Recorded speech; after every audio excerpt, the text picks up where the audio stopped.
Ya Tuhan Allah yang bertakhta di dalam kerajaan surga, kami sangat bersyukur karena kami masih boleh berbakti beribadah, walaupun hanya lewat online, lewat Zoom, kami boleh berkumpul bersekutu bersama-sama. Saat ini Tuhan, kami akan membuka sabda Tuhan.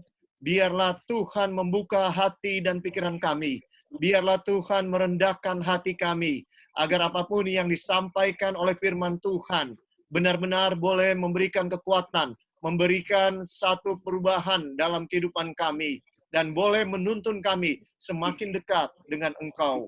Bapa, hadirlah bersama kami karena Engkau yang berjanji, jika kamu yang jahat tahu memberikan pemberian yang baik kepada anak-anakmu, apalagi Bapamu yang di surga, ia akan memberikan Roh Kudus kepada mereka yang meminta kepadanya. Inilah segala permohonan doa kami Tuhan, dengarkan dan tolong kabulkan bahkan lebih dari yang kami minta, di dalam nama Tuhan Yesus kami sudah berdoa. Amin. Saudara, pada saat ini judul pembicaraan saya adalah perjanjian Tuhan dengan setan. Apakah ada perjanjian antara Tuhan dengan setan di dalam firman Tuhan?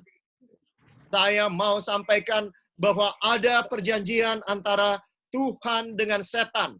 Dan itu sangat mempengaruhi kehidupan saya dan saudara. Ketika Adam dan Hawa jatuh ke dalam dosa, maka kita tahu perkataan Tuhan Yesus, Tuhan langsung ya kepada ular.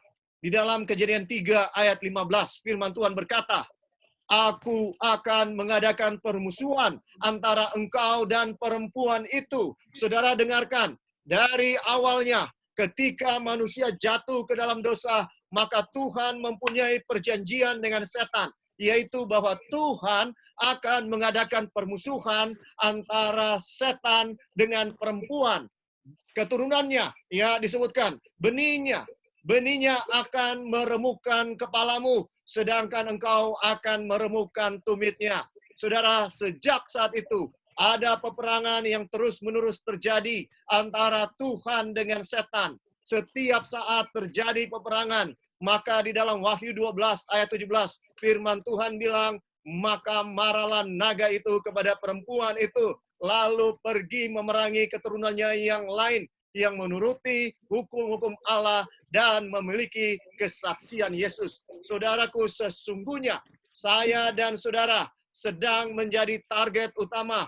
Objek utama dari siapa? Objek utama dari setan. Dia sedang marah kepada saya dan saudara, dan dia pergi untuk memerangi saya dan saudara. Saudara dengarkan, bahwa setan tidak senang dengan kehidupan saya dan saudara. Dia marah kepada kita. Mengapa? Karena kita adalah umat-umat Tuhan. Minggu lalu kita sudah mendengarkan khotbah bahwa kita adalah umat yang terpilih. Kamulah bangsa yang terpilih, imamat yang rajani, umat kepunyaan Allah sendiri, bangsa yang kudus. Saudara dengarkan, kita sangat dibenci oleh setan. Oleh sebab kitalah umat pilihan Tuhan. Setan tidak peduli dengan yang lain, karena semua yang lain adalah milik dia. Tetapi umat pilihan Tuhan, satu-satunya yang bukan milik dia di atas dunia ini. Dengarkan, kita adalah sasaran utama daripada setan. Dan ada perjanjian antara Tuhan dengan setan. Apa perjanjiannya? Yang pertama, bahwa selama umat Tuhan menuruti perintah Tuhan, selama umat Tuhan menuruti perintah Tuhan, maka kebahagiaan, kesejahteraan, kedamaian, semua yang ada itu adalah milik umat Tuhan. Itu janji Tuhan. Tetapi ketika umat Tuhan melanggar perintah Tuhan, ketika umat Tuhan melanggar perintah Tuhan, maka penderitaan, kesengsaraan, segala ketidakbahagiaan menjadi milik daripada umat Tuhan. Bahkan kalau kita tidak bertobat, kita tidak berubah, maka kebinasaan yang akan menjadi bagian saya dan saudara. Dengarkan saudara-saudara, saya mau sampaikan ini. Ketika Adam dan Hawa makan buah itu, ketika mereka makan, maka yang terjadi adalah mereka kehilangan semua yang saya sebutkan tadi. Kebahagiaan hilang, ya, kedamaian hilang, ya, yang ada saling mempersalahkan. Ini semua akibat manusia tidak menjaga perjanjian Tuhan dengan setan. Ya, manusia tidak menyadari dan melanggar perintah Tuhan. Ya, kita sering melanggar perintah Tuhan dan kita menderita. Apa akibat dari pelanggaran kita? Penderitaan. Namun kita mempersalahkan Tuhan seringkali. Kenapa saya mengalami ini? Kenapa sekarang ini ada COVID yang nggak pasti kapan berakhirnya? Tapi saudaraku, dengarkan, ada pertempuran rohani antara Tuhan dengan setan dan mereka ada perjanjiannya, ya, yang bisa dibilang kalau ini suatu pertandingan, itulah peraturan-peraturan yang harus dituruti. Dan ini harus kita ketahui, peraturan-peraturan daripada pertandingan itu penting bagi saya dan saudara untuk ketahui. Mengapa? Supaya kita ikut aturan daripada permainan itu, maka kita akan berhasil karena Tuhan dalam pertempuran dengan setan tidak pernah kalah. Saudara mau pilih tim yang mana? Secara alamiah, saya melihat, walaupun kita hanya main game yang biasa, saudara, tapi secara alamiah, tidak ada orang yang mau kalah. Ya, walaupun hanya game yang biasa, tidak ada orang yang mau kalah. Dan itu bukan satu yang jelek, saudara, kalau saudara tidak mau kalah. Karena pada dasarnya, sesungguhnya saya dan saudara dilahirkan sebagai pemenang. Kita bukan dilahirkan sebagai orang pecundang yang kalah. Tapi seringkali kita kalah, saudara. Tapi sebenarnya kita ditakdirkan, kita dilahirkan untuk menjadi seorang pemenang. Jadi jangan pernah menyerah. Itu sifat dari seorang pemenang. Adalah dia tidak pernah mundur, dia tidak pernah menyerah. Ada tantangan, dia berani untuk hadapi. Saudara mau pilih yang mana? Saudara mau bergabung dengan tim yang mana? Tim yang sudah pasti kalah dan berkali-kali kalah, tidak ada kemungkinan untuk menang, yaitu setan dan tentara-tentaranya, atau kita mau bergabung dengan Tuhan. Tim yang tidak pernah kalah, yang selalu menang ketika bertemu dengan setan secara langsung. Saudara, dengarkan, setan sudah berkali-kali kalah. Kenapa kita mau bergabung dengan dia? Sekarang, mari kita lihat perjanjian ini dengan lebih jelas lagi. Ya, supaya kita memahami apa yang sedang terjadi di atas dunia ini, sehingga kita memahami bagaimana menjadi seorang yang menang. Ini salah satu aturan permainannya. Mari kita buka di dalam Wahyu 14 ayat 12. Konteks daripada Wahyu 14 ayat 12 adalah bahwa di akhir zaman, saya dan saudara akan mendapatkan masa kesusahan yang besar yang tidak pernah terjadi sebelumnya. Namun sebelum masa kesusahan besar itu datang, ada masa kesusahan kecil, ya, yang mendahului masa kesusahan besar. Konteks daripada Wahyu 14, ya, ayat 12 adalah akan ada masa kesusahan kecil, ya, bisa dibilang dimulailah masa kesusahan besar, dan di awal daripada masa kesusahan besar itu, inilah konteks daripada Wahyu pasal 14 ayat 12. Kemudian diberitahukan di sini akan ada masa yang sulit di depan, tapi ini kuncinya. Ini kuncinya, saudara. Di dalam Wahyu 14 ayat 12 firman Tuhan berkata, yang penting di sini ialah ketekunan orang-orang kudus yang menuruti perintah Allah dan memiliki iman kepada Yesus. Bahasa Indonesia bilang iman kepada Yesus. Tetapi dalam terjemahan aslinya itu adalah iman Yesus. Saat ini saya tidak akan bahas itu. Tapi saat ini yang akan saya bahas adalah bagian pertamanya, yaitu ketekunan. Ya, di dalam bahasa aslinya ini sebenarnya adalah kesabaran juga. Jadi artinya tekun, artinya juga sabar, ya, saudara-saudara. Ini dia punya makna yang lebih dalam dari sekedar tekun, tapi dia juga adalah menyatakan kesabaran. Jadi saudaraku, umat Tuhan yang menang di akhir zaman, melewati semua kesusahan, adalah umat Tuhan yang sabar. Sudah hampir 2 bulan sejak Jokowi mengumumkan bahwa ada COVID-19 di Indonesia dan kita harus menjaga social distancing. Ya, sejak itu sudah hampir 2 bulan. Apakah saya dan saudara masih sabar atau kita terus mengeluh dan mengeluh setiap hari sehingga kita menjadi masalah, bukan pemecah masalah. Saudara, dalam keadaan seperti ini akan ada dua kelompok. Yang pertama adalah orang-orang yang menjadi masalah. Ya, yang kedua adalah orang-orang yang menyelesaikan masalah. Saudara mau di mana? Saudara mau di mana? Saudara mau jadi masalah di dalam rumah tangga saudara, di dalam keluarga saudara, di dalam masyarakat, atau saudara mau jadi sumber solusi bagi siapapun yang ada di sekitar saya dan saudara. Saya berdoa dan berharap bahwa saya menjadi sumber solusi, bukan sumber masalah. Saya berdoa dan berharap keluarga saya jadi sumber solusi, bukan sumber masalah. Saya berdoa dan berharap jemaat saya, jemaat Nyur Melambai, bukan menjadi sumber masalah, tapi sumber solusi. Pilihan saudara apa? Apa yang menjadi pilihan saudara?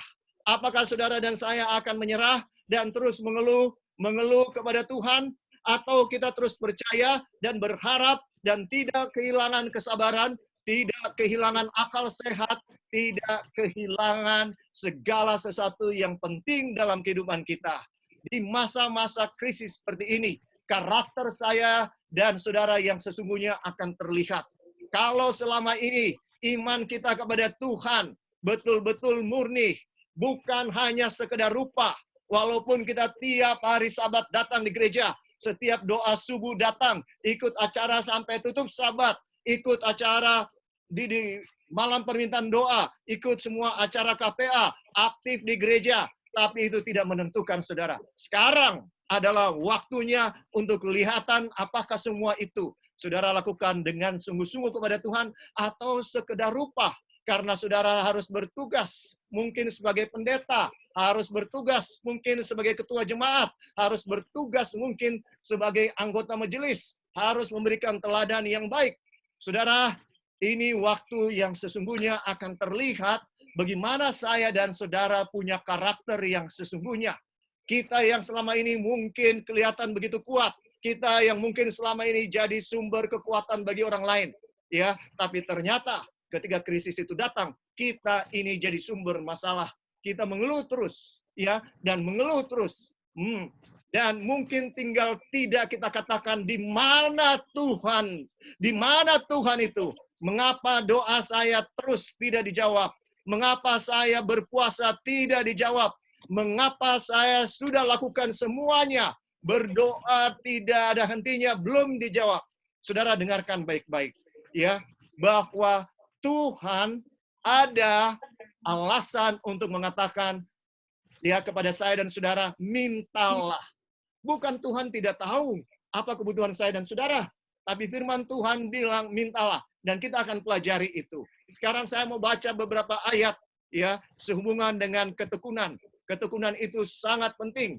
Di dalam Wahyu 13 ayat 10, barang siapa ditentukan untuk ditawan, ia akan ditawan. Barang siapa ditentukan untuk dibunuh dengan pedang, ia harus dibunuh dengan pedang. Yang penting di sini ialah ketabahan dan iman orang-orang kudus. Di sini kata yang sama di dalam Wahyu 13 ayat 10 diterjemahkan ketabahan. Jadi ketekunan itu bisa berarti kesabaran, juga itu bisa berarti ketabahan. Ya, penting bagi saya dan saudara untuk tabah. Ya, selanjutnya saudara-saudara, ya, ketekunan ini sangat penting. Di dalam Roma 15 ayat 5 firman Tuhan berkata, semoga Allah yang adalah sumber ketekunan dan penghiburan mengaruniakan kerukunan kepada kamu sesuai dengan kehendak Yesus. Sesuai dengan kehendak Kristus Yesus. Siapa sumber ketekunan, kesabaran, ketabahan? Itu adalah Allah. Itu adalah kasih karunia Allah. Saudara, itu diberikan kepada kita kalau kita mau terima. Tapi masalahnya kalau kita terus mengeluh dan terus mengeluh dalam kehidupan ini. Di dalam Lukas 8:15 ayat 15, kita tahu betul perumpamaan ini, saudara-saudara. Perumpamaan ini berbicara mengenai seorang penabur yang pergi menabur. Ada benih yang jatuh di pinggir jalan. Ada benih yang jatuh di tanah yang berbatu-batu. Ada benih yang jatuh di semak duri. Dan ada benih yang jatuh di tanah yang baik. Semua tanah yang pertama, 3 tanah yang pertama, di pinggir jalan, di tanah yang berbatu-batu, maupun di semak duri. semuanya bertumbuh untuk sementara, tapi kemudian semuanya mati. Artinya, firman Tuhan yang sudah jatuh ke dalam hati mereka, mereka percaya, tapi untuk banyak alasan, firman itu tidak menghasilkan buah untuk banyak alasan. Ya, salah satu tidak percaya. Tidak percaya menggambarkan benih yang jatuh di pinggir jalan. Kemudian ada yang percaya dan dia bersuka cita menerima kebenaran itu. Itulah benih yang jatuh di tanah yang berbatu-batu. Tapi ketika ada penganiayaan, ketika matahari muncul, maka panas terik matahari membuat tumbuhan itu segera layu dan mati. Yang ketiga, ini pohon bertumbuh dengan lebatnya, tetapi masalahnya cuma satu, dia tidak punya buah. Mengapa? Karena dia dihimpit oleh semak duri. Dan dikasih tahu apa itu semak duri yang menghimpit ini benih untuk menghasilkan buah yang banyak. Yang pertama, ya, kecemasan, kekhawatiran hidup, penipuan kekayaan, dan kesenangan dunia. Saudara, dengarkan tiga hal ini disebutkan sebagai yang menghambat firman Tuhan, benih kebenaran itu bertumbuh dan menghasilkan buah yang banyak. Ya, tapi benih yang jatuh di tanah yang baik. Saudara, supaya dia bisa berbuah. Dengarkan firman Tuhan ini di dalam Lukas 8 ayat 15. Yang jatuh di tanah yang baik itu ialah orang yang setelah mendengar firman itu menyimpannya dalam hatinya yang baik dan mengeluarkan buah dalam ketekunan. Saudara, dengarkan, kalau saya dan saudara tidak tekun, maka kita tidak akan pernah menghasilkan buah. Ya, kita perlu bertekun untuk bisa menghasilkan buah. Dan walaupun ketekunan itu sakit, ya, untuk mendapatkan ketekunan itu, ya, supaya kita bisa menghasilkan buah, ketekunan itu didapatkan melalui penderitaan, saudaraku. Saudara, dengarkan di dalam Roma 5 ayat 3. Dan bukan hanya itu saja, kita malah bermegah juga dalam kesengsaraan kita. Karena kita tahu bahwa kesengsaraan itu menimbulkan ketekunan. Saudara, dengarkan, ketekunan dibutuhkan supaya menghasilkan buah. Tapi supaya saya dan saudara ini bisa menjadi orang yang tekun, firman Tuhan bilang di dalam Roma 5 ayat 3, maka kita harus mengalami kesengsaraan. Kesengsaraan akan menghasilkan ketekunan. Ya, dan saudaraku, ketika kita menghasilkan ketekunan, di dalam ayat selanjutnya, ayat 4, Roma pasal 5, firman Tuhan berkata, dan ketekunan menimbulkan tahan uji, dan tahan uji menimbulkan pengharapan. Dengarkan saudara, kalau kita tahan uji, kita tekun dan tahan uji, maka kita mempunyai pengharapan. Ayat 5, Roma pasal 5, dan pengharapan tidak mengecewakan, karena kasih Allah telah dicurahkan di dalam hati kita oleh Roh Kudus yang telah dikaruniakan kepada kita. Saudara, dengarkan, pengharapan tidak pernah mengecewakan. Ya, mengapa? Karena kasih Allah telah diberikan kepada kita. Ya, saudaraku, di dalam Yakobus 1 ayat 4 lebih jauh disebutkan, dan biarkanlah ketekunan itu memperoleh buah yang matang. Dengarkan, bahwa ketekunan itu bisa mencapai satu titik di mana menghasilkan buah yang matang. Supaya kamu menjadi sempurna dan utuh. Dan tak kekurangan suatu apapun. Saudara, dengarkan, kalau kita tekun, kita akan mencapai titik di mana kita menghasilkan buah yang matang. Dan ketika kita mencapai buah yang matang, kita menjadi sempurna dan utuh, dan tak kekurangan suatu apapun. Ini yang disampaikan, saudara. Ini adalah firman Tuhan, bukan kata-kata saya. Ya, saudara, jangan percaya apa yang saya bilang. Tapi ini firman Tuhan. Di dalam Yakobus 5 ayat 11 selanjutnya, ini berbicara mengenai ketekunan. Sesungguhnya kami menyebut mereka berbahagia, yaitu mereka yang telah bertekun. Oh, luar biasa. Yakobus 5 mengatakan kalau kita bertekun, kita ini orang yang berbahagia. Amin, saudara. Bahwa saya dan saudara kalau kita tekun, maka kita akan menjadi orang yang berbahagia. Dan kita tidak akan kekurangan suatu apapun. kamu telah mendengar tentang ketekunan Ayub, dan kamu telah tahu apa yang pada akhirnya disediakan Tuhan baginya. Karena Tuhan Maha Penyayang dan penuh belas kasihan. Saudara dengarkan, ya, bahwa firman ini menyebutkan kalau kita tekun, kita akan berbahagia, ya. Dan kita telah mendengar tentang ketekunan daripada Ayub, dan kita tahu pada akhirnya apa yang disediakan Tuhan bagi Ayub. Saudara, pada siang hari ini, saya mau sekali lagi, saya yakin dan percaya bahwa saudara sudah berkali-kali mendengarkan firman Tuhan mengenai kehidupan daripada Ayub. Tapi biarlah sekali lagi pada siang hari ini, kita datang lagi mempelajari firman Tuhan tentang kehidupan dari Ayub yang sungguh luar biasa.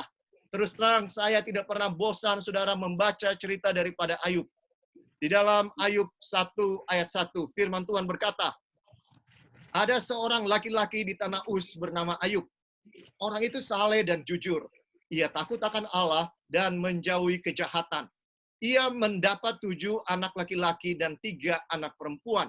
Ia memiliki 7.000 ekor kambing domba, 3.000 ekor unta, 500 pasang lembu, 500 keledai betina, dan budak-budak dalam jumlah yang sangat besar. Sehingga orang itu adalah orang yang terkaya dari semua orang di sebelah timur. Anak-anaknya yang lelaki biasa mengadakan pesta di rumah mereka masing-masing menurut giliran, dan ketiga saudara perempuan mereka diundang untuk makan dan minum bersama-sama mereka. Setiap kali apabila hari-hari pesta telah berlalu, Ayub memanggil mereka dan menguduskan mereka. Keesokan harinya, pagi-pagi, bangunlah Ayub, lalu mempersembahkan korban bakaran sebanyak jumlah mereka sekalian. Sebab pikirnya, mungkin anak-anakku sudah berbuat dosa dan telah mengutuki Allah di dalam hati. Demikianlah dilakukan Ayub senantiasa. Saudara, dengarkan, saya mau highlight, saya mau tekankan kalimat yang terakhir dari Ayub 1 ayat 5. Ayub ini seorang yang kaya luar biasa, dia orang paling kaya di sebelah timur.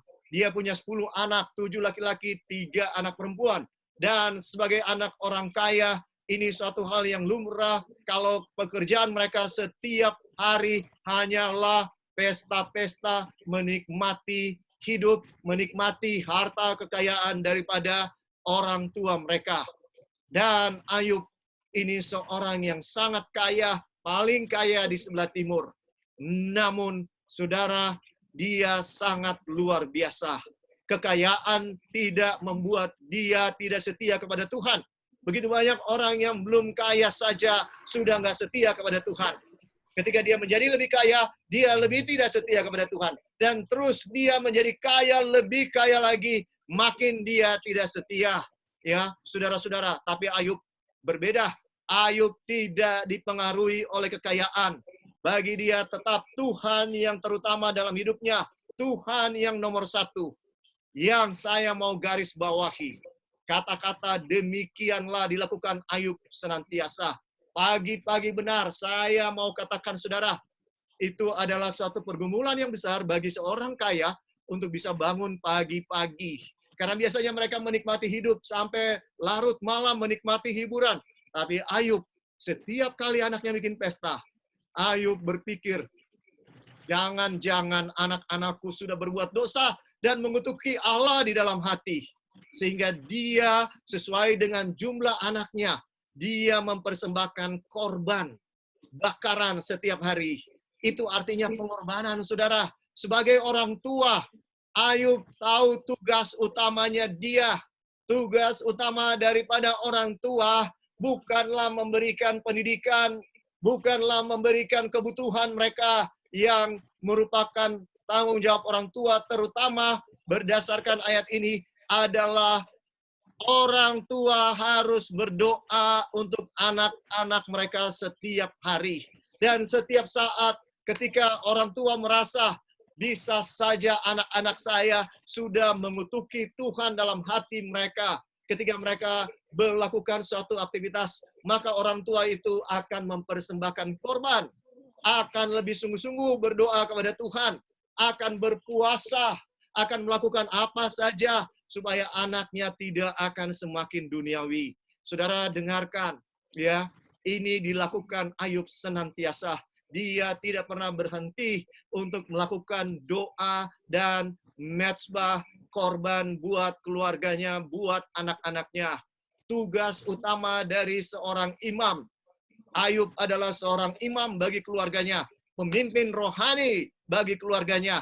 Dia harus memimpin keluarganya untuk berbakti, beribadah kepada Tuhan, dan selalu mendoakan dan berdoa kalau ada anggota keluarganya yang tidak sadar sudah berbuat dosa, dia akan mendoakan dan menjadi perantara buat mereka.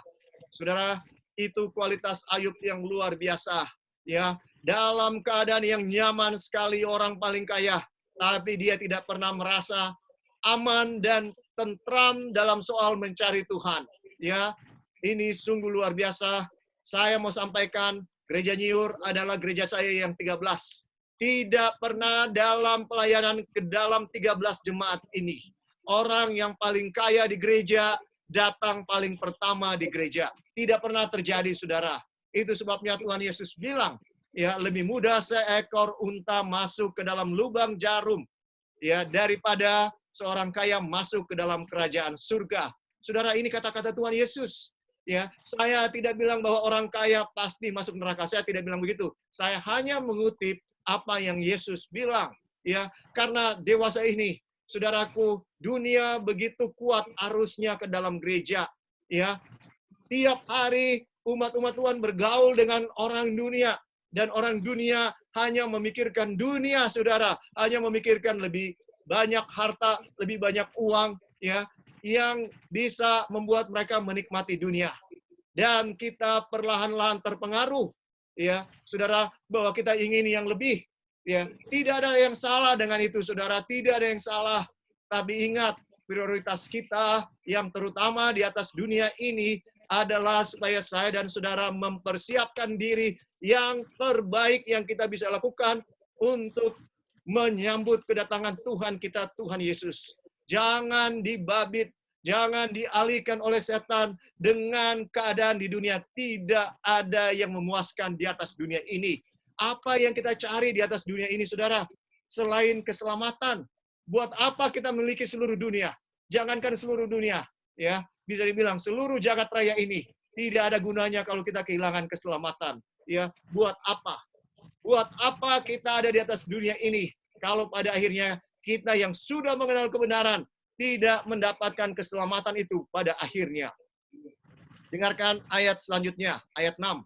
Pada suatu hari datanglah anak-anak Allah menghadap Tuhan, dan di antara mereka datanglah juga iblis. Maka bertanyalah Tuhan kepada iblis, "Dari mana engkau?" Lalu jawab iblis kepada Tuhan, "Dari perjalanan mengelilingi dan menjelajah bumi." Lalu bertanyalah Tuhan kepada iblis, "Apakah engkau memperhatikan hambaku Ayub? Sebab tiada seorang pun di bumi seperti dia, yang demikian saleh dan jujur, yang takut akan Allah dan menjauhi kejahatan." Lalu jawab iblis kepada Tuhan, "Apakah dengan tidak mendapat apa-apa Ayub takut akan Allah? Bukankah engkau yang membuat pagar sekeliling dia dan rumahnya serta segala yang dimilikinya? Apa yang dikerjakannya telah kau berkati, dan apa yang dimilikinya makin bertambah di negeri itu." Ayat 11, saudara dengarkan kata-kata daripada iblis ini. "Tetapi ulurkanlah tanganmu dan jamalah segala yang dipunyainya. Ia pasti mengutuki engkau di hadapanmu." Saudara, saya mau kita highlight, kita tekan, kita perhatikan dengan seksama ayat 11. Ada suatu hal yang sangat penting di sini untuk kita perhatikan. "Tetapi ulurkanlah tanganmu dan jamalah segala yang dipunyainya. Ia pasti mengutuki engkau di hadapanku." Saya mau sampaikan, saudara, ya, iblis adalah pendakwa. Iblis adalah pendakwa kita, saudara. Ya, dia selalu menuduh, dia selalu mendakwa, dia selalu menghakimi, dia selalu mencari kesalahan saya dan saudara. Ya, dan saudara dengarkan, dia bilang kepada Tuhan, "Tuhan, emangnya Ayub setia dan takut akan engkau karena dia tulus?" Oh, enggak. Dia setia karena engkau jaga dia, engkau berkati dia. Kalau engkau ulurkan tanganmu, kau jamah dia, maka dia pasti mengutuki engkau. Ya, saudara, kita tahu cerita ini. Kita tahu cerita ini. Ya, saya mau tanya, apakah tangan Tuhan yang diulurkan dan menjamah, ya, menjamah apa yang dipunyai oleh Ayub, atau itu pekerjaan setan? Tapi setan bilang di sini bahwa ulurkan tangan Tuhan, ya, ulurkan tangan Tuhan dan jamah segala yang dipunyai oleh Ayub, ya. Maka firman Tuhan kepada iblis ayat 12, nah, segala yang dipunyainya ada dalam kuasamu. Hanya janganlah engkau mengulurkan tanganmu terhadap dirinya. Saudara, dengarkan jawaban Tuhan apa? Tuhan bilang, oke, silakan, inilah perjanjian Tuhan dengan setan, silakan engkau jamah segala yang dipunyai oleh Ayub. Silakan jamah. Tapi engkau tidak boleh mengulurkan tanganmu terhadap dirinya. Saudara, Alkitab memberikan sesuatu yang sangat menarik di sini. Setan bilang kepada Tuhan, Tuhan ulurkan tanganmu, jamah semua yang dia punya. Tuhan bilang, oke, kalau kamu menuduh Ayub, kamu menghakimi Ayub setia kepada saya, karena saya berkati dia, oke, saya izinkan sekarang. Kamu silakan jamah milik Ayub, ya, semuanya ada di kuasamu. Ulurkan tanganmu. Saya mau tanya, sebenarnya siapa yang menyebabkan kepada Ayub segala penderitaan? Ya, ini digambarkan bahwa ya Tuhan, waktu setan bilang ulurkan tanganmu, setan menggambarkan itu adalah perbuatan dari Tuhan. Tetapi sebenarnya bukan perbuatan dari tangan Tuhan. Tuhan bilang, oke, silakan setan. Jadi kita tahu bahwa itu adalah pekerjaan dari siapa? Dari setan, karena setan yang mendakwa, sekarang setan yang ngetes. Setan yang menguji apakah betul atau tidak dakwaannya. Tapi bukan Tuhan, bukan uluran tangan Tuhan yang menyebabkan Ayub menderita. Ada hal yang penting di sini yang saya mau sampaikan. Betapa sering saudara dan saya ketika di dalam penderitaan berteriak kepada Tuhan, Tuhan, di mana engkau? Kenapa engkau tidak berbuat apa-apa? Kenapa engkau membiarkan saya menderita seperti ini? Ya, saudara dengarkan. Saudara dan saya menderita sering oleh karena kesalahan kita sendiri. Tapi kalaupun kita tidak berbuat salah sama seperti Ayub, kita menderita oleh karena itu adalah pekerjaan iblis. Kenapa? Karena ada perjanjian antara Tuhan dengan iblis. Ya, dan Tuhan bilang, "Oh, silakan kamu tes umat saya di Nyiur Melambai. Mereka itu tulus sama saya, walaupun kadang-kadang mereka nggak datang Rabu malam atau doa subuh.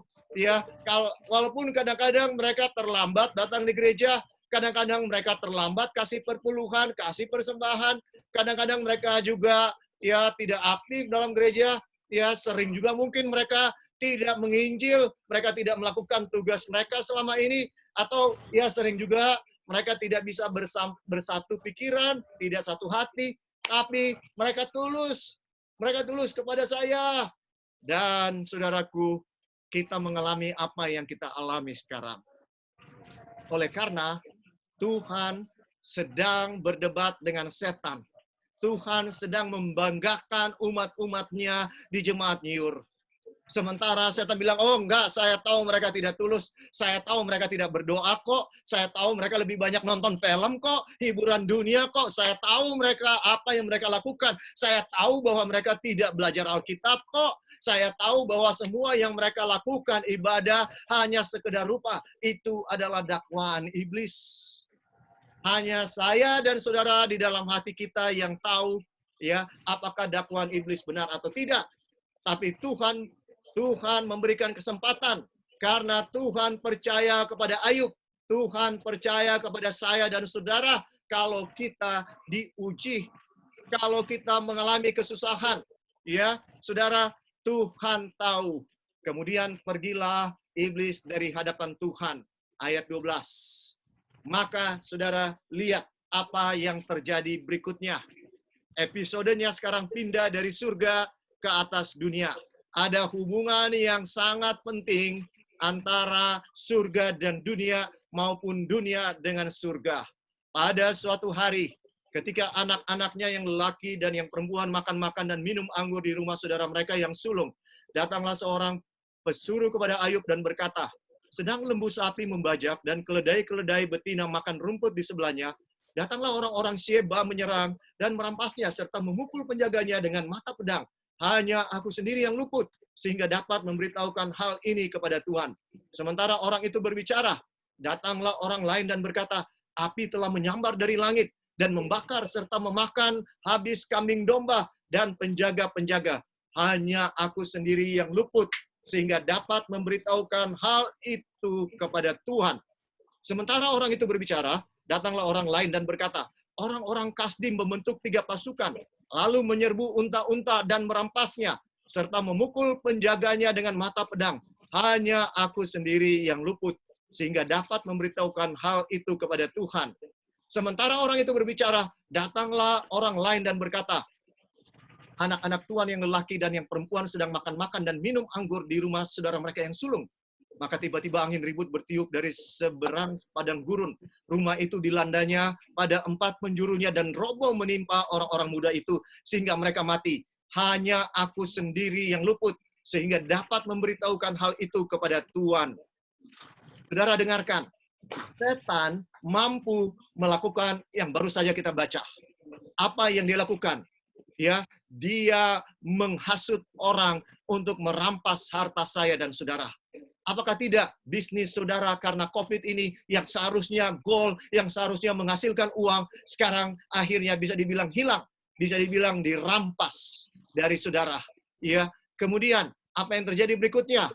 Api menyambar dari langit dan membakar serta memakan habis semua harta. Saudara, bisa saja itu terjadi. Setan bisa menurunkan api dari langit untuk membakar semua harta daripada umat-umat Tuhan. Dia bisa lakukan. Kalau tiba-tiba saudara punya kesempatan untuk dapat proyek, saudara punya harta tiba-tiba hilang, ya ratusan juta, bahkan miliar mungkin tiba-tiba hilang, ataupun kecil, saudara tidak mempunyai penghasilan, ya itu bisa saja adalah pekerjaan dari setan. Untuk apa? Untuk menguji iman saudara, ya, untuk mendakwa saudara bahwa saudara setia hanya karena Tuhan menjaga dan melindungi harta saudara, sehingga saudara tetap setia kepada Tuhan. Dan ketika bisnis saudara mulai hilang, mulai berantakan, hancur-hancuran, habis, ya saudara, itu adalah pekerjaan setan. Sementara orang itu berbicara, ya, datanglah orang-orang Kasdim. Saudara, setan menggerakkan semua ini untuk merampas lagi unta-unta, habis semua harta daripada Ayub. Setan bisa lakukan apa saja saudara dalam hidup saya dan saudara, ya, untuk membuat iman kita hilang daripada Tuhan. Ayat 18, sementara orang itu berbicara, datanglah orang lain dan berkata, anak-anak tuan yang lelaki dan yang perempuan sedang makan-makan dan minum anggur di rumah saudara mereka yang sulung. Tiba-tiba angin ribut bertiup. Saudara, angin ribut bertiup. Apa yang terjadi? Rumah itu dilandanya dan roboh, membunuh 10 orang anak daripada Ayub. Saudara bisa bayangkan, 10 orang anak mati. Ayub meraung-raung tentunya. Ya, saudara, penderitaan yang dia alami dalam sekejap. Satu demi satu datang tiada hentinya. Berita-berita buruk datang dan puncaknya 10 anaknya mati. Saudara bisa bayangkan betapa menderita apa yang dialami oleh Ayub. Maka tidak heran firman Tuhan bilang, apa yang kamu alami, pencobaan-pencobaan yang kamu alami adalah pencobaan-pencobaan yang biasa. Biasa.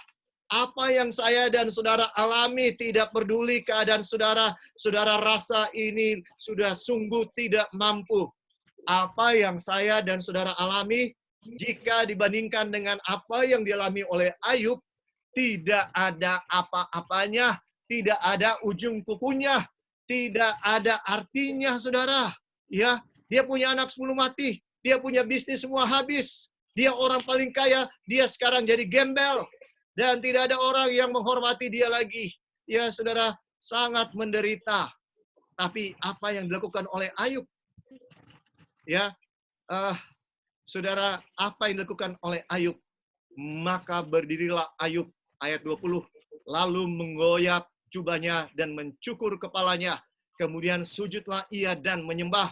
Katanya, dengan telanjang aku keluar dari kandungan ibuku. Dengan telanjang juga aku akan kembali ke dalamnya. Tuhan yang memberi, Tuhan yang mengambil. Terpujilah nama Tuhan. Saudara, ini karakter sejati sesungguhnya daripada Ayub. Ya, dia tidak setia kepada Tuhan hanya karena Tuhan memberkati dia. Dia sungguh-sungguh mencintai Tuhan. Ketika dia punya harta habis, ketika dia punya 10 anak mati, dia lakukan yang pertama, bukan mengeluh, bukan ngomel, bukan ngeluh, meraung-raung, tidak. Yang pertama dia lakukan, dia berdoa, dia sujud menyembah kepada Tuhan, ya, dan imannya sungguh luar biasa, ya, ketekunannya sungguh luar biasa. Dia bilang, dengan telanjang aku keluar dari kandungan ibuku, dengan telanjang juga aku akan kembali ke dalamnya. Mengapa kita terlalu begitu stres, saudara, dengan harta dunia, dengan kekhawatiran dunia? Kita keluar dari kandungan ibu kita telanjang. Toh Tuhan memberikan semua berkat. Tuhan menjaga kita dari kita kecil. Tuhan memberikan makanan, memberikan minuman, memberikan semua yang kita butuhkan. Ya, kita tidak pernah kelaparan hingga saat ini. Tuhan tidak pernah biarkan kita kelaparan. Ya, mengapa baru 2 bulan COVID kita mulai meragukan Tuhan? Kita mulai pertanyakan kasih dan kebaikan Tuhan. Sedangkan 10 tahun, 15 tahun, 20 tahun, 30 tahun, 40 tahun, 50 tahun, 60 tahun, lebih Tuhan sudah menjaga saya dan saudara. Di mana iman kita, saudara? Di mana kasih kita kepada Tuhan? Jangan pernah ragu, ya, bahwa Tuhan akan menyertai kita. Maka, ya, dilanjutkan apa yang dilakukan selanjutnya dalam penderitaan yang luar biasa. Ayat 22 ini luar biasa dari Ayub. Dalam kesemuanya itu, Ayub tidak berbuat dosa dan tidak menuduh Allah berbuat yang kurang patut. Ayub tidak berbuat dosa dan tidak menuduh Allah Allah berbuat yang kurang patut. Saudara dengarkan, jangan saya dan saudara berbuat dosa karena penderitaan. Jangan saudara, tidak ada maaf buat kita karena Ayub mampu. Ayub manusia. Saya dan saudara juga manusia. Kita mampu untuk tetap percaya kepada Tuhan di tengah-tengah penderitaan. Untuk tetap tidak kehilangan iman dan jatuh ke dalam dosa. Selanjutnya di dalam pasal 2 ayat 1. Pada suatu hari, datanglah anak-anak Allah menghadap Tuhan, dan di antara mereka datang juga iblis untuk menghadap Tuhan. Maka bertanyalah Tuhan kepada iblis, dari mana engkau? Lalu jawab iblis kepada Tuhan, dari perjalanan mengelilingi dan menjelajah bumi. Firman Tuhan kepada iblis, apakah engkau memperhatikan hambaku Ayub? Luar biasa, saudara. Tuhan bilang, iblis, kamu lihat hambaku Ayub? Tuhan tahu nama saya dan saudara. Tiap hari, bayangkan hampir 8 miliar manusia di atas dunia ini. Tuhan tahu setiap nama daripada saya dan saudara. Ya, dia tahu nama orang-orang yang sungguh-sungguh setia kepada dia. Dia tahu Ayub dengan namanya. Dia bilang, kamu lihat hambaku Ayub. Sebab tiada seorang pun di bumi seperti dia yang demikian saleh dan jujur.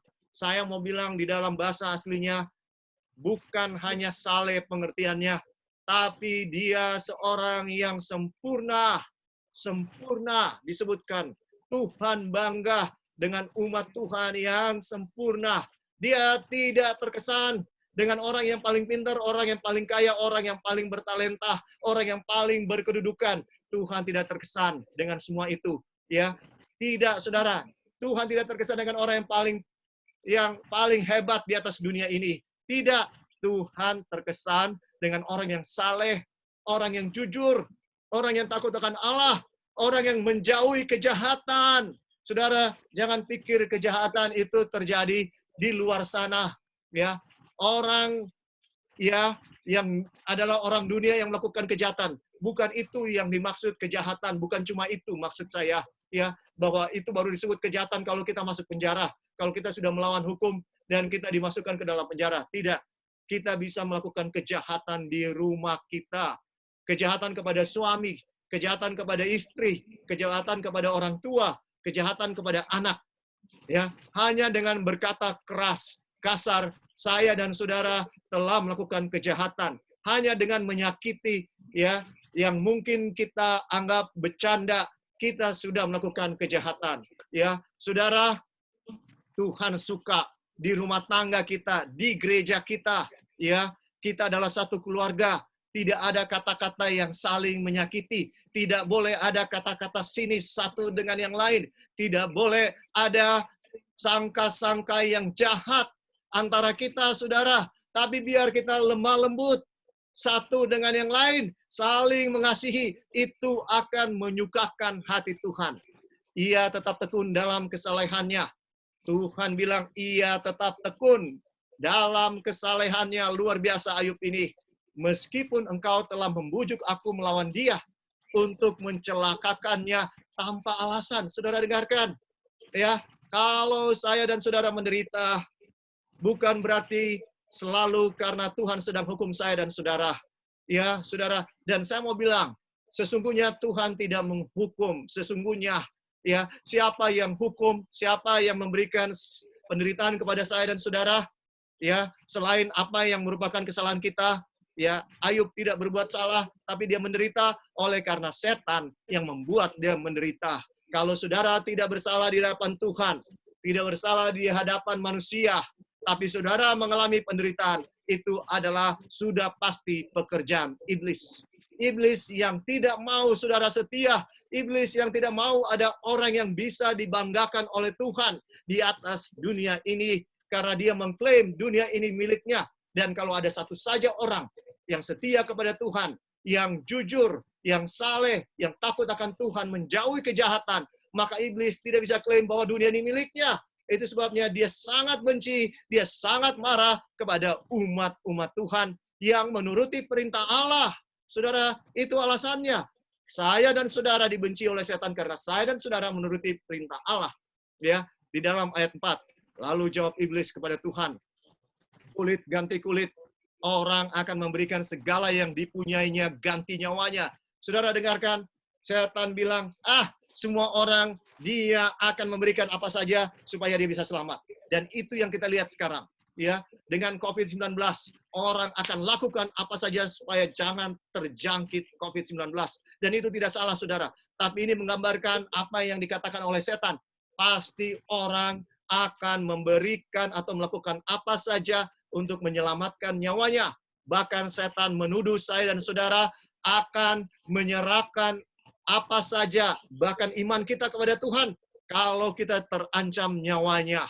Saudara, ayat 5, tetapi ulurkanlah tanganmu, dan jamalah tulang dan dagingnya, ia pasti mengutuki engkau di hadapanku. Saudara, ini adalah tuduhan iblis kepada saya dan saudara, bukan cuma kepada Ayub. Ya, ini perkataan iblis. Tuhan, ulurkan tanganmu, jamah tulang dan dagingnya, ia pasti mengutuki engkau. Ya, saudara, dengarkan. Sekali lagi konsep yang sama di dalam ayat 9 tadi di dalam pasal 1. Ya, setan bilang, ulurkan tanganmu Tuhan, jamah tulang dan dagingnya. Tetapi sebenarnya, ya, maka firman Tuhan kepada iblis dalam ayat 6. Nah, ia dalam kuasamu, hanya sayangkan nyawanya. Saudara, dengarkan. Tuhan bilang silakan, tapi kamu tidak berhak untuk mengambil nyawanya. Ada perjanjian antara Tuhan dengan setan. Tuhan bilang silakan, tapi kamu tidak boleh ambil nyawanya. Kemudian iblis pergi dari hadapan Tuhan. Lalu ditimpanya Ayub dengan bara yang busuk dari telapak kakinya sampai ke batu kepalanya. Saudara, saya mau bilang, tidak disebutkan di sini penyakitnya apa, selain dibilang bara yang busuk dari telapak kakinya sampai kepada kepalanya.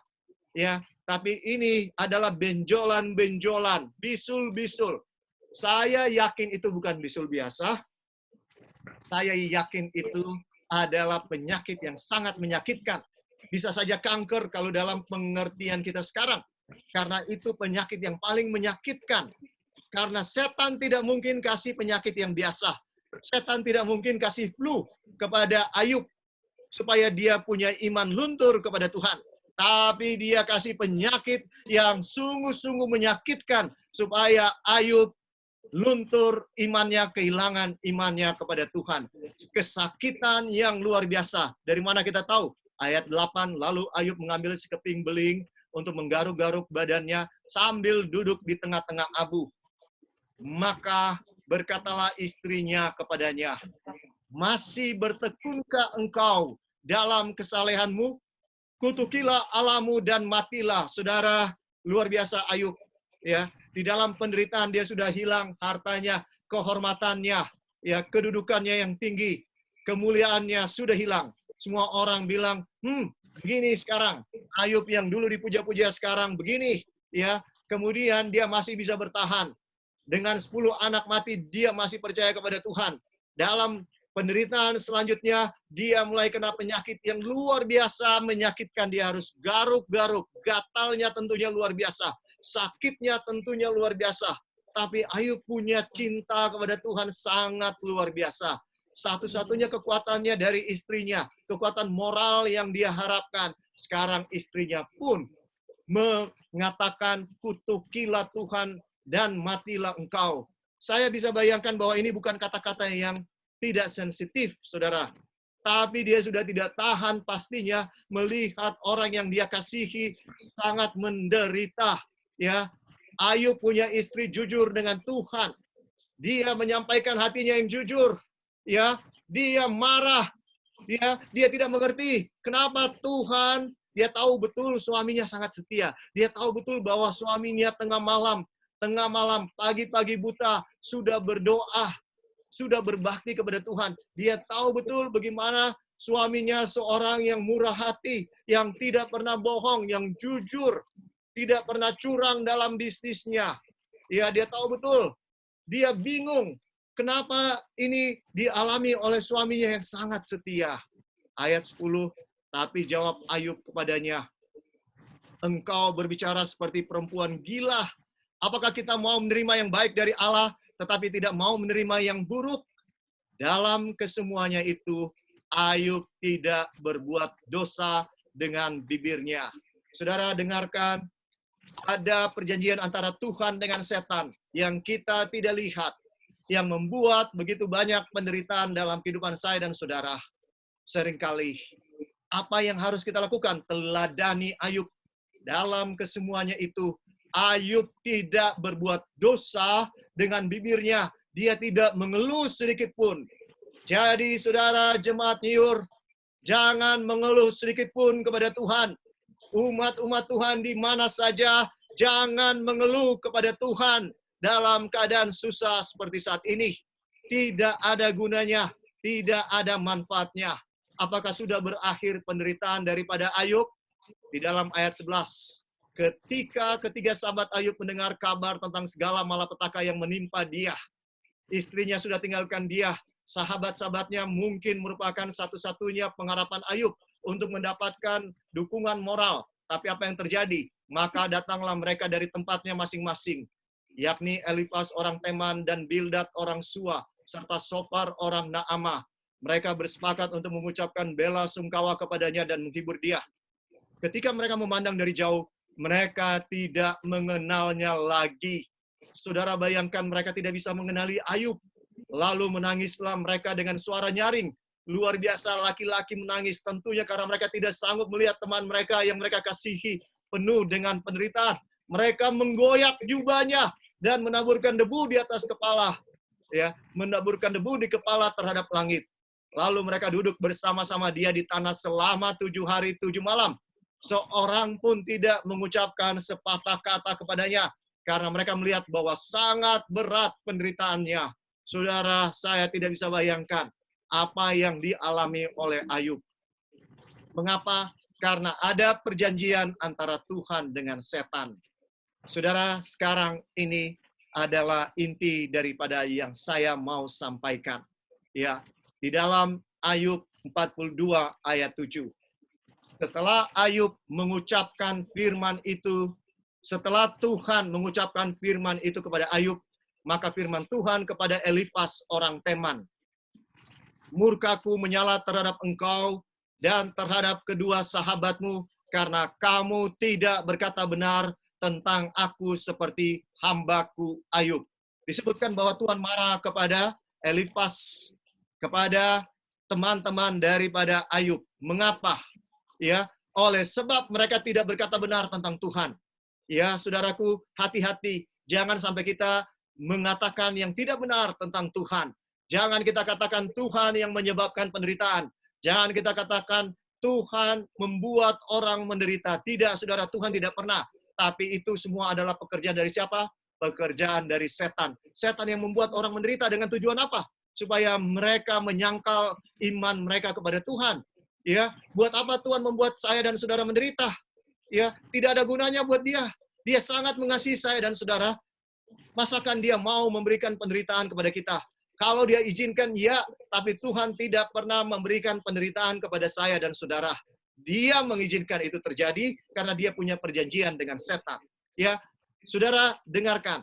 Ya, sekarang di sini disebutkan, oleh sebab itu, ambillah 7 ekor lembu jantan dan 7 ekor domba jantan, dan pergilah kepada hambaku Ayub. Lalu persembahkanlah semuanya itu sebagai korban bakaran untuk dirimu. Dan baiklah hambaku Ayub meminta doa untuk kamu, karena hanya permintaannya lah yang akan kuterima, supaya aku tidak melakukan aniaya terhadap kamu, sebab kamu tidak berkata benar tentang aku seperti hambaku Ayub. Tuhan sangat marah kepada teman-teman dari Ayub. Kenapa? Karena mereka menghakimi Ayub. Mereka bilang Ayub ada bikin dosa yang membuat Tuhan menghukum. Ayub bilang, saya tidak pernah bikin salah kepada Tuhan. Kamu tidak mau ngaku. Saudara, dalam keadaan seperti itu mereka berdebat. Dan berdebatnya panjang banget. Bayangkan daripada pasal 2 kita baca ceritanya, sekarang sudah di pasal 42. Ada 40 pasal perdebatan mereka. Itu sebabnya Tuhan sangat marah kepada teman-temannya. Karena mereka punya teologi bahwa kalau menderita, kalau ada penghukuman, itu adalah dari Tuhan karena ada kesalahan, ada dosa yang membuat Tuhan marah. Padahal Ayub tidak berbuat sesuatu yang salah. Ya, berikutnya. Maka pergilah Elifas orang Teman, Bildad orang Sua, dan Sofar orang Naamah. Lalu mereka melakukan seperti apa yang difirmankan Tuhan kepada mereka. Dan Tuhan menerima permintaan Ayub. Saudara, dengarkan, ya, disuruh teman-teman Ayub untuk pergi kepada Ayub. Ya, disuruh pergi karena mereka tidak berkata yang benar kepada Tuhan, menghakimi Ayub, dan hanya doa daripada Ayub yang akan Tuhan dengar. Itu yang dikatakan oleh Tuhan. Ya, tetapi, saudaraku, Tuhan juga menyuruh Ayub untuk berdoa, ya, kepada teman-temannya untuk mengampuni mereka. Dan ketika Ayub berdoa untuk mengampuni kesalahan daripada teman-temannya, dia menjadi perantara teman-temannya kepada Tuhan. Dan dia juga berdoa untuk mereka. Baru di dalam ayat 10, Tuhan memulihkan keadaan Ayub. Setelah ia meminta doa untuk sahabat-sahabatnya. Dan Tuhan memberikan kepada Ayub 2 kali lipat dari segala kepunyaannya dahulu. Saya mau bilang, saudara, ukuran Tuhan, perjanjian Tuhan dengan setan, suatu doa akan dijawab adalah ketika kita berdoa buat musuh-musuh kita. Loh, kok begitu? Ini kan sahabat-sahabatnya. Saudara dengarkan, untuk 40 pasal dalam buku Ayub, itu adalah serangan-serangan daripada sahabat Ayub kepada Ayub. Menghakimi Ayub. Semua teman-temannya ini bisa dibilang jadi musuh-musuhnya. Luar biasa. Ayub berdoa bagi musuh-musuhnya, Tuhan pulihkan dia. Saudara, saya mau akhiri sekarang di sini. Ya, saya mau sampaikan kepada saudara, maaf kalau ini kepanjangan. Ya, Tapi saudara, pekabaran ini akan hilang kalau saya potong. Saya mau sampaikan dari hati saya yang terdalam. Dengarkan saudara, ya, dengarkan. Kita harus saling mengaku dosa kita. Itu yang dikatakan Yakobus 5 ayat 16, supaya kamu sembuh. Ya, saudara, apa yang terjadi? Tuhan tahu semua doa kita, tapi kenapa Tuhan tidak jawab doa kita? Kenapa? Ya, karena ada perjanjian antara Tuhan dengan setan. Apa perjanjiannya? Perjanjiannya adalah, Tuhan, Engkau tidak boleh berkati dia, dia tidak minta. Janji, perjanjian kita, minta. Kalau dia tidak minta, engkau tidak boleh kasih Tuhan. Tuhan, dia tidak punya iman, dia ragu. Perjanjian kita, kalau dia ragu, maka engkau tidak boleh dengarkan doa. Tuhan, kita punya perjanjian. Kalau dia tidak tekun berdoa, Tuhan, doanya tidak boleh dijawab. Tuhan, setan akan dakwa Tuhan. Saudara-saudara, kalau Tuhan harus jawab doa kita yang setengah hati. Kalau Tuhan harus jawab doa kita yang tidak ada iman. Kalau kita harus menjawab doa, kalau Tuhan harus menjawab doa kita yang tidak ada kasih kepada musuh-musuh kita. Saudara, doa yang dijawab, semua syarat doa, ya, Tuhan akan didakwa oleh setan kalau ada dosa-dosa dari saya dan saudara yang ada di dalam kehidupan kita. Tuhan akan dakwa. Tuhan, kita ada perjanjian. Dia masih berbuat dosa. Dia tidak akui dosanya dia. Masa engkau dengarkan doanya, Tuhan? Ya, dia selalu membenci saudara. Dia selalu menghakimi saudara-saudaranya. Bagaimana engkau menjawab doa? Doanya Tuhan, engkau tidak boleh jawab doanya. Saudara dengarkan. Ini suatu yang real. Mengapa kita punya doa tidak dijawab? Karena di jemaat ada musuh-musuh abadi kita. Tidak pernah selesai.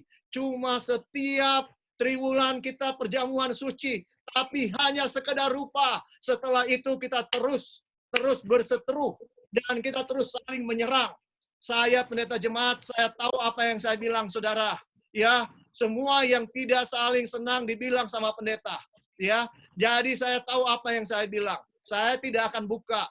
Ya, saya tidak akan permalukan siapapun. Tetapi saudara, kita tidak saling mengasihi. Sedangkan syarat daripada doa yang penuh kuasa daripada Tuhan adalah saling mengasihi. Saling mengasihi. Jangan saudara kasih itu pura-pura. Jangan kasih itu cuma di mulut. Tapi kasih itu harus dalam perbuatan, saudara. Itu harus nyata. Kalau saya dan saudara mau doa kita dijawab oleh Tuhan. Ayub berdoa untuk saudara, untuk sahabat-sahabatnya yang telah menjadi musuh-musuhnya. Saudara, saya dan saudara harus saling mengasihi sungguh-sungguh. Ketika itu terjadi, maka kuasa Tuhan akan turun. Akan turun kepada kita.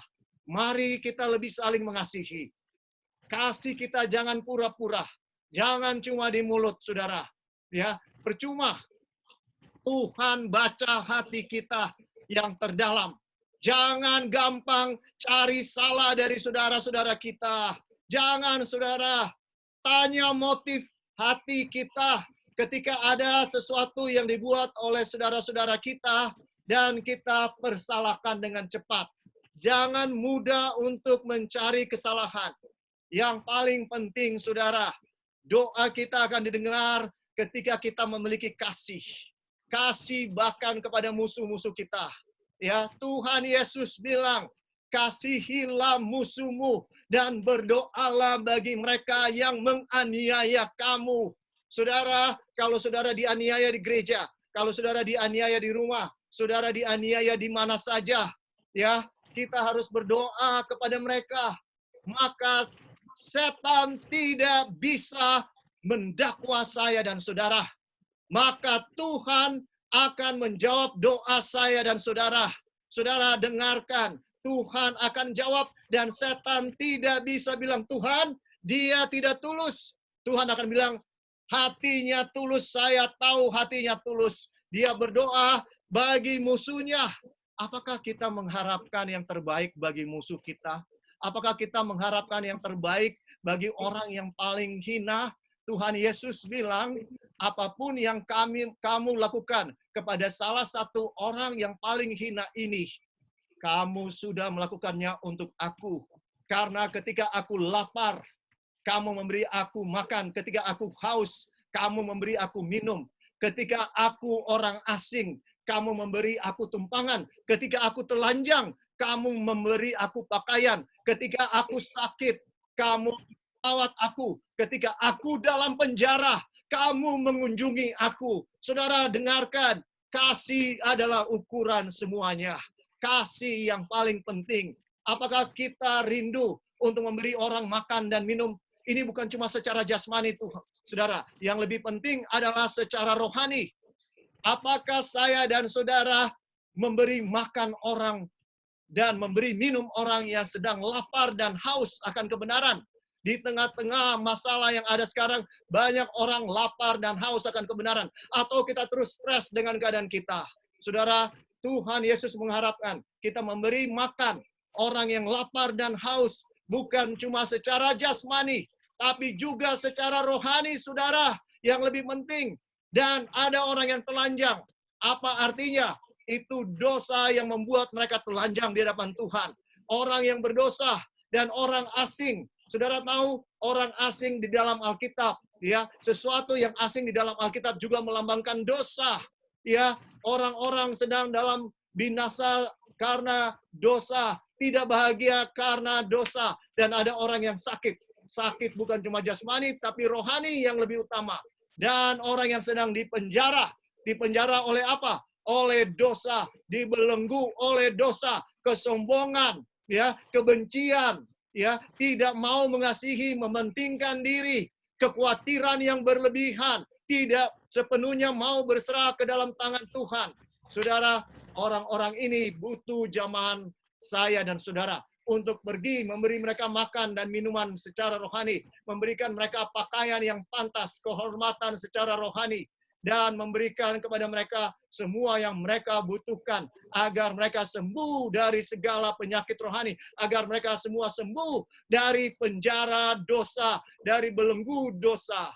Siang ini, panggilan saya kepada saudara sederhana. Maukah saya dan saudara berdoa lebih sungguh-sungguh kepada Tuhan? Berdoa bagi orang-orang yang membenci kita, ya. Berdoa bagi siapapun. Kita mau lakukan yang terbaik buat mereka. Atau kita berkata mereka pantas ke neraka. Mereka pantas tidak diberkati. Mereka pantas mengalami masalah hukuman dari Tuhan. Saudara, kalau itu ada di dalam hati saya dan saudara, ini waktunya bagi kita untuk minta pertolongan Tuhan. Untuk melepaskan kita dari kebencian, dari amarah, dari mengeluh, dari mengasihani diri, dari semua masalah dosa, mementingkan diri. Ya, saudara, saya hanya bisa sampaikan panggilan Tuhan kepada kita saat ini. Mari kita datang kepada Dia. Mari kita bawa segala kekhawatiran kita, segala masalah yang kita hadapi. Apapun itu, saudara yang tahu. Kita minta kuasa Tuhan. Hanya Tuhan yang mampu untuk melepaskan kita dari belenggu dosa. Dan ketika itu kita lakukan, itu terjadi dalam hidup kita, maka kita akan mampu menolong orang lain juga untuk lepas dari segala belenggu. Saudara, jangan pikir bahwa masalah saudara yang paling besar di atas dunia ini. Tidak, saudara. Ya, ketika kita melihat masalah kita yang besar, karena kita melihat Tuhan kita yang kecil, Tuhan kita jauh lebih besar, dan masalah kita adalah yang kecil, saudara, tidak ada artinya bagi Tuhan. Dia yang menciptakan langit dan bumi. Apa masalahnya bagi Tuhan untuk membantu kita keluar dari kesulitan kita? Tapi, saudara, ketika kita menyerah untuk percaya, ketika kita tidak mau melakukan perjanjian yang Tuhan sudah buat dengan setan, ya, jangan berikan setan alasan untuk Tuhan tidak menjawab doa saya dan saudara. Mari kita saling mengasihi. Itu yang paling penting. Itu yang paling utama, saudara. Sehebat apapun kita berkhotbah, berbicara, melakukan segala sesuatu yang luar biasa. Bahkan kalau kita punya iman untuk memindahkan gunung, kita punya pengetahuan yang luar biasa. Tapi kalau saya dan saudara tidak punya kasih, kita ini sama dengan tong yang berkumandang dan canang yang berincing. Kita ini sama sekali tidak berguna, tidak sedikit pun ada faedahnya bagi saya dan saudara. Biarlah Tuhan memberkati kita, Tuhan menguatkan kita, Tuhan menolong kita. Mari kita tunduk kepala dan mari kita berdoa. Ya Tuhan Allah yang bertakhta di dalam kerajaan surga. Terima kasih Tuhan. Terima kasih untuk kasih-Mu yang luar biasa kepada kami. Engkau begitu sabar kepada kami. Seringkali kami meragukan kuasa dan kasih Tuhan dalam hidup kami. Tapi Tuhan tidak pernah putus asa untuk mengasihi kami, untuk menguatkan kami. Seringkali kami tidak berterima kasih. Seringkali kami tidak merasakan kebaikan Tuhan sehingga kami mengeluh dalam kehidupan kami. Tuhan, ampuni kami. Dan tolong kami Tuhan, agar dari hari ke hari, kami semakin saling mengasihi satu dengan yang lain. Sehingga kami boleh memuliakan Engkau. Kami boleh melupakan kesalahan dari saudara-saudara kami. Jangan biarkan kami menyimpan kesalahan satu dengan yang lain. Oh Tuhan, kasihani kami dengan pergumulan yang ada dengan kedagingan kami. Kami ini orang yang tidak mampu untuk lepas dari belenggu mementingkan diri, kesombongan, dari belenggu dosa. Kasihani kami Tuhan, kalau tidak kami akan binasa oleh karena tubuh maut ini. Bapa, ampuni kami dan berikan kami kuasa dan kemenangan dari dosa. Hamba mau berdoa untuk semua yang hadir saat ini, baik anggota-anggota jemaat kami maupun tamu-tamu kami. Tuhan tahu segala kehidupan kami saat ini. Terima kasih Tuhan masih menjaga kami. Kami masih diberikan kesehatan dan kekuatan. Dan kami masih diberikan makanan, minuman, pakaian setiap hari. Terima kasih untuk kasih-Mu yang besar itu. Dan hamba berdoa Tuhan, agar kami lebih setia, agar kami lebih mengasihi Engkau, agar kami dipenuhi dengan Roh Kudus, agar kami bisa penuh kasih kepada sesama kami, kepada sesama jemaat Tuhan dimanapun mereka berada. Dan biarlah kami boleh merefleksikan kasih Kristus. Terima kasih Tuhan. Kami juga berdoa untuk orang-orang yang menderita oleh karena COVID-19. Tuhan, kuatkan iman mereka. Jangan pernah mereka luntur imannya kepada Engkau. Dan tolong Tuhan yang membutuhkan makanan. Gerakan orang yang mampu.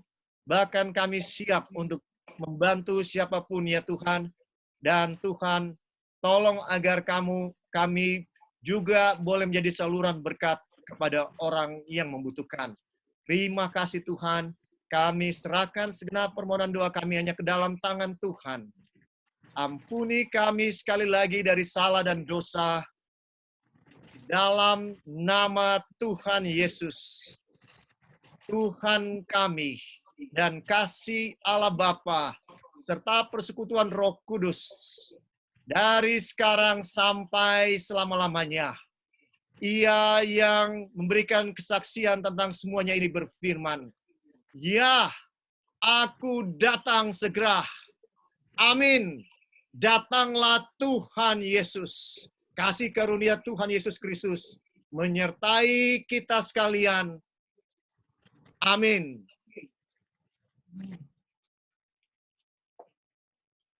Selamat sahabat, saudara-saudara sekalian. Selamat sahabat semua. Tuhan sampai sahabat Papi. Sahabat.